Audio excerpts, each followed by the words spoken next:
All right, Alexander, let's talk about the military situation in Ukraine. And perhaps in this video, we can focus on the situation in the sky, Russia's dominance of the air war, the fact that Ukraine clearly does not have any more air defense missiles or air defense systems to counter the Russian drone and missile strikes.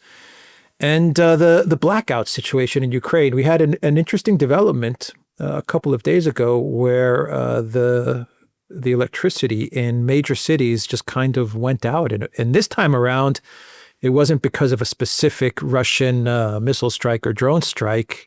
It just seems like the grid is not able to cope anymore because of all of the continuous subsequent missile and drone strikes over the past couple of weeks and couple of months.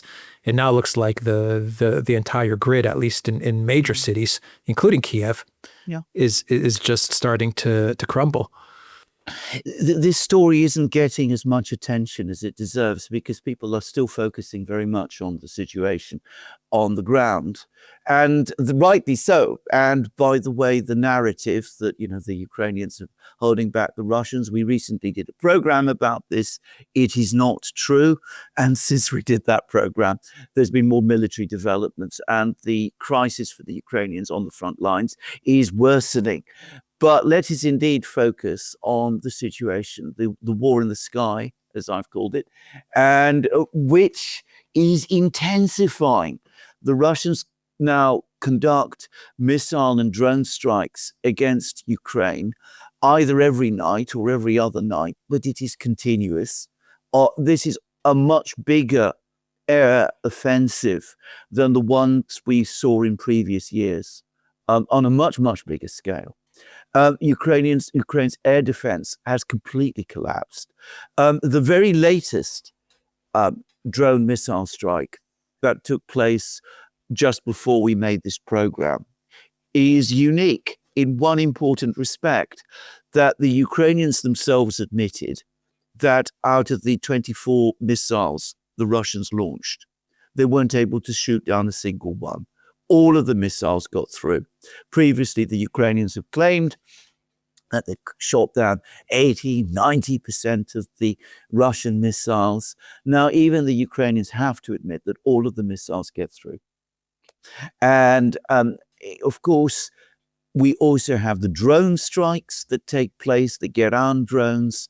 There's been a very revealing article in The Guardian, of all places, which spoke to people on the Ukrainian air defense, and they admit that they're finding it increasingly difficult, virtually impossible to shoot down the drones, that there's just too many of them, that they fly too high, that they fly too fast, that they engage in diving attacks, that they're very small targets that are very difficult to detect because of all kinds of things.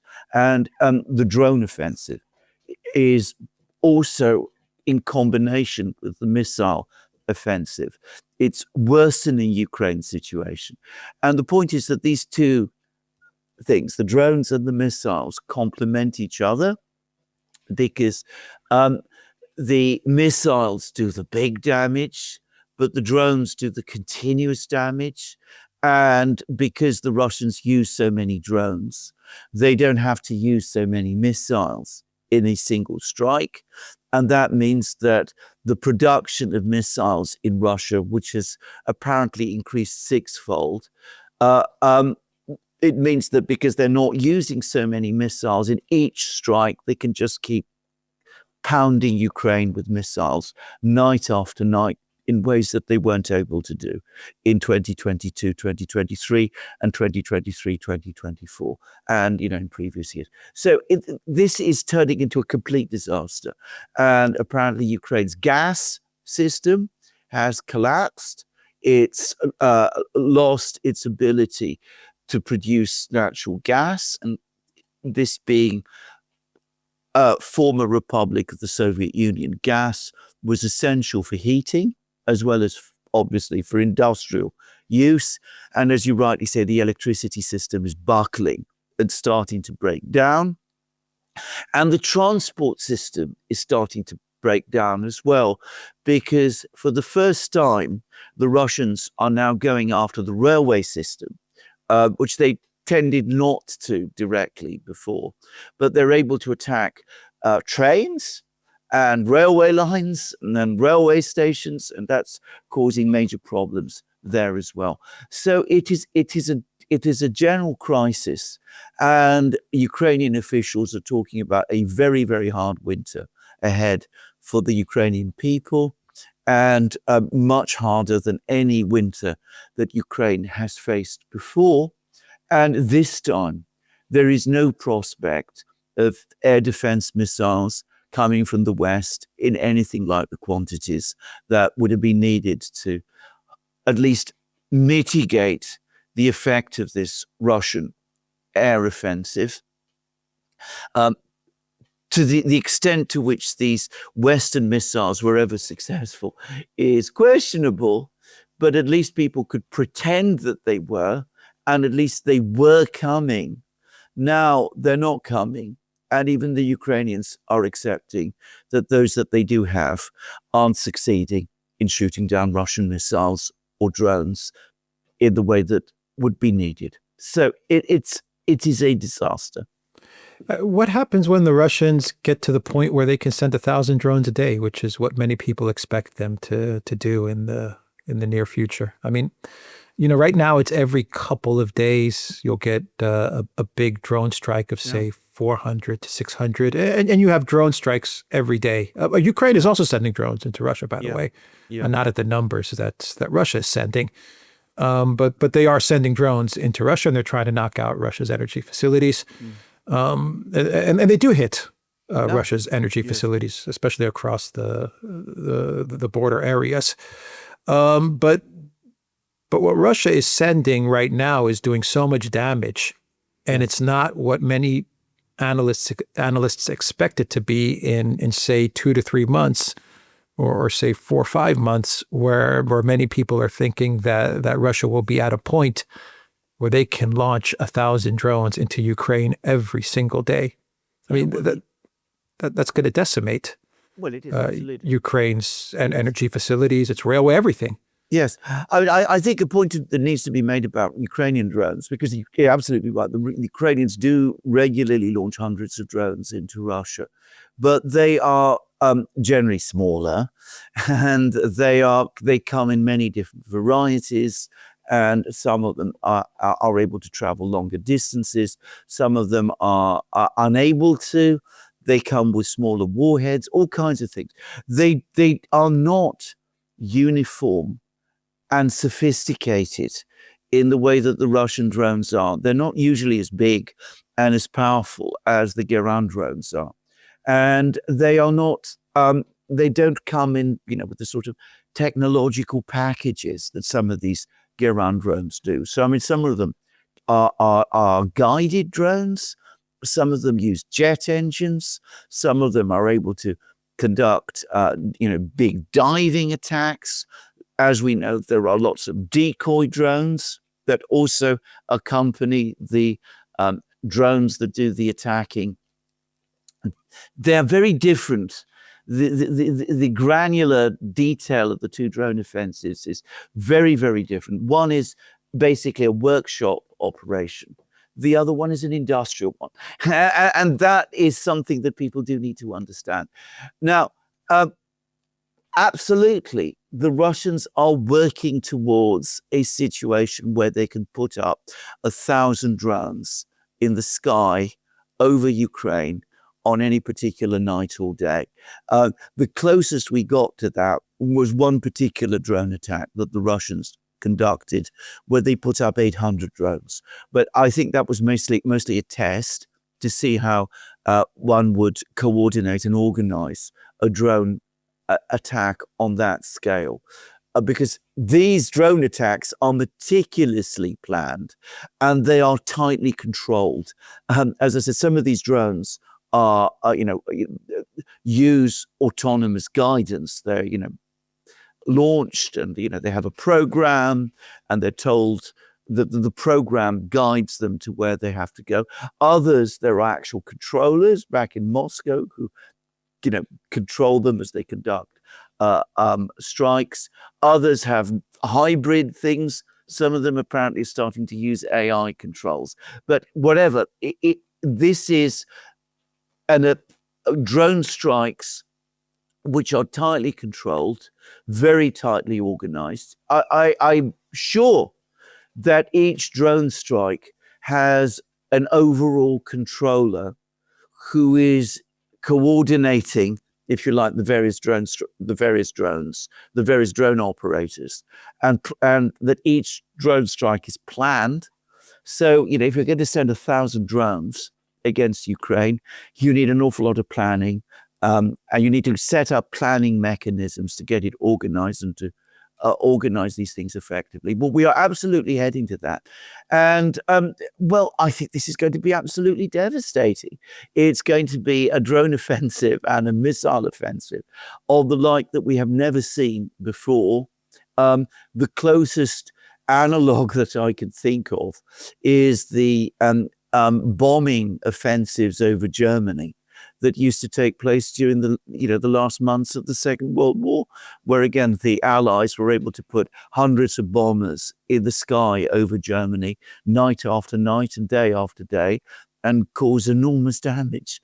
It will be something like that, and we've never seen that happen before. And when we get to it, well, I mean, I just don't know how Ukraine's industries, such as they are, its economy will be able to continue to function in the face of something like that, or its railway system. Yeah, Ukraine doesn't need Tomahawks; it needs air defense. Doesn't have any, and the West doesn't have to give. It needs also a plan. Yeah.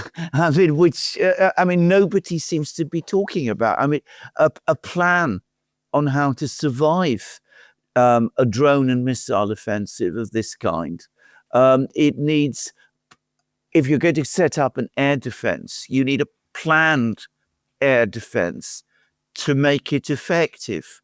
The Germans, by the way, tried to do that. I mean, they were working towards developing counters to the bombers. There's been nothing like that in Ukraine. There's been talk about creating interceptor drones, but that has never happened on anything like the scale that's needed. And the Russians, for their part, one of the AI drones that they're looking at are Russian AI drones, which will be sort of fighter drones to attack the interceptors, the Ukrainian interceptors. So kind of robot warfare in the sky. I mean, it's almost extraordinary, but we are actually increasingly, it seems, heading in that very direction. Anyway, the Ukrainians don't seem to have a plan. And I don't get the sense that Zelensky and his people are really focused on this. As you rightly say, their plan, to the extent that they have one, is always an offensive one. More drone strikes against the Russian refineries, Tomahawk missiles, try to take the battle to Russia. But of course, they can never do that on anything like the kind of scale that the Russians are doing to them.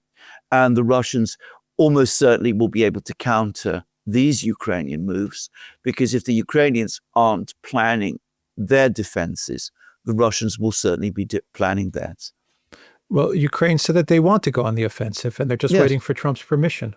Basically, Well, Trump said he's going to green light it. He'll take a look at the plans, Yeah. and then he's going to decide whether Ukraine should go on the offensive, which is an interesting statement, to be quite honest, for Trump to make.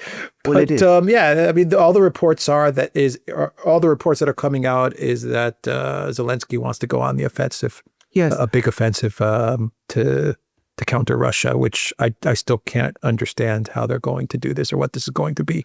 Well, but it sounds more like marketing spin than anything else. Well, it is. It is marketing spin. I mean, like the drone offensive against the oil refineries is. Now, we've talked about this before. I've discussed this many places. I mean, yes, Ukrainian drones get through and hit oil refineries in Russia, and they do damage. The damage can be very quickly repaired. Again, this is one of the problems because, of course, Zelensky knows nothing about factories, nor does Yermak. These are people who worked in the film industry. They don't know very much about oil refineries, I can tell you that for sure. They don't understand these enormous, heavy industrial facilities.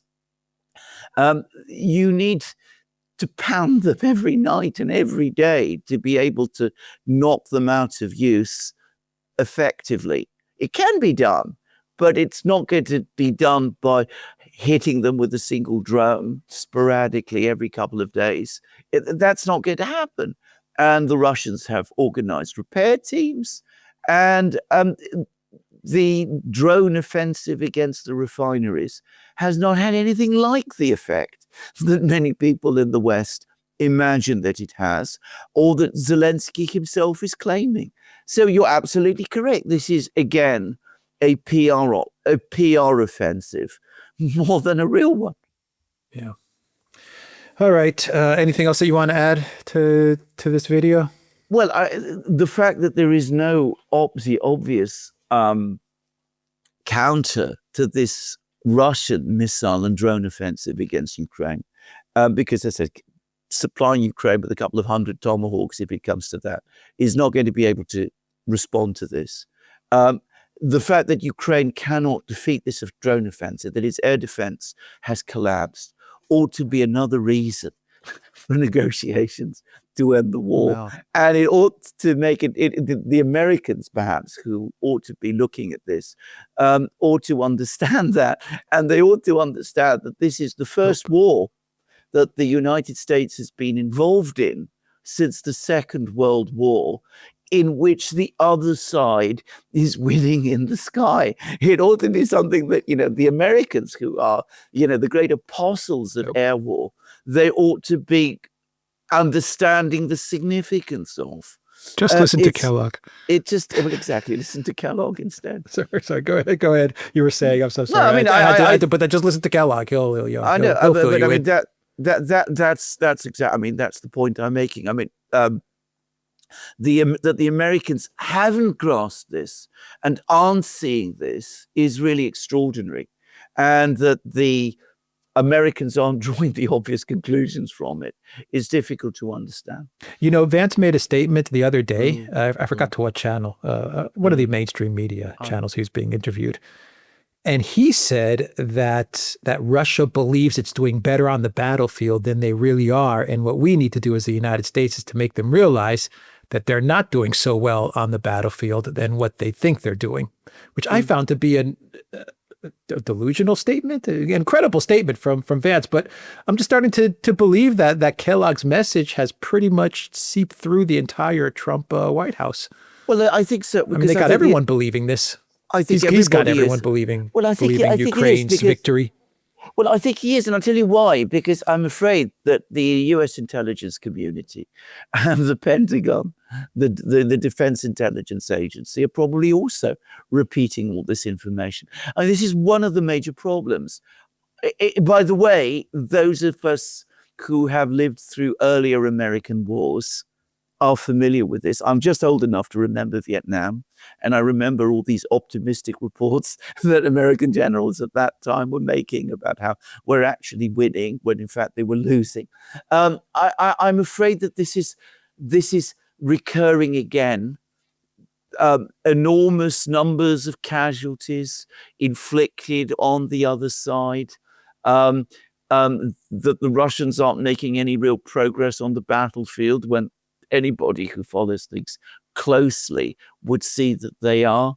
And of course, the situation in the sky, in the air over Ukraine, which, as I said, just isn't being reported on or discussed properly because, well, it goes too much against the Zelensky, Yermak narrative. So we just go on pretending that this isn't happening and that Ukraine is still winning the war. I'm afraid the Americans have an extraordinary ability, a dangerous ability to fall for the trap of wishful thinking and seeing the optimistic side. You remember, it's a society where optimism is always very much a feature of the national psyche. And it's a good thing, by the way, overall. But it's not a good thing in war. In war, you need to be very, very tough-minded and realistic and understand exactly what's happening. And if anything, being slightly on the pessimistic side works to your advantage. Well, they're being fed misinformation. At least that's how it looks. That's coming directly from Zelensky himself. Yeah. I mean, Zelensky feeds it to Kellogg, and Kellogg feeds it to the rest of the White House. That's the way it looks at the moment. And I just find it incredible that everyone is buying this. Well, and Syrsky, the Ukrainian military leader, is feeding it to the Pentagon, and they in turn are feeding it to the other intelligence agencies. Don't they have their own intel? Well, one would have thought so, but apparently they rely mostly on what the Ukrainians say. Yeah. And the result is, as I said, what we see. And the British play a big part in the Ministry of Defense, at least. The UK Ministry of Defense plays a big part in the shaping of propaganda from the Ukraine Ministry of Defense. I mean, they work very closely together. They always have been for a long time. Very absolutely, absolutely. And of course, the British regard it as outrageous heresy whenever anybody suggests that information that's coming from Ukraine could possibly be less than 100% reliable. I mean, I've encountered this myself. If anybody ever suggests in Britain that the Ukrainians might not be telling the full truth, there is always a very, very strong reaction. So there it is. I mean, people are. All of this is accumulating. I mean, it's an extraordinary contrast, by the way, to what you get on the other side, on the Russian side, where on the contrary, everybody is talking all the time about the problems and the way things are not being done properly. The Russians lean always towards pessimism, and in war, it works to your advantage. Yeah. All right, we will wrap up the video there. Go to the Duran.locals.com and check us out on X and on Telegram and on Rumble, and go to the Duran shop, pick up some merch like what we are wearing in this video update. There is a link in the description box down below. Take care.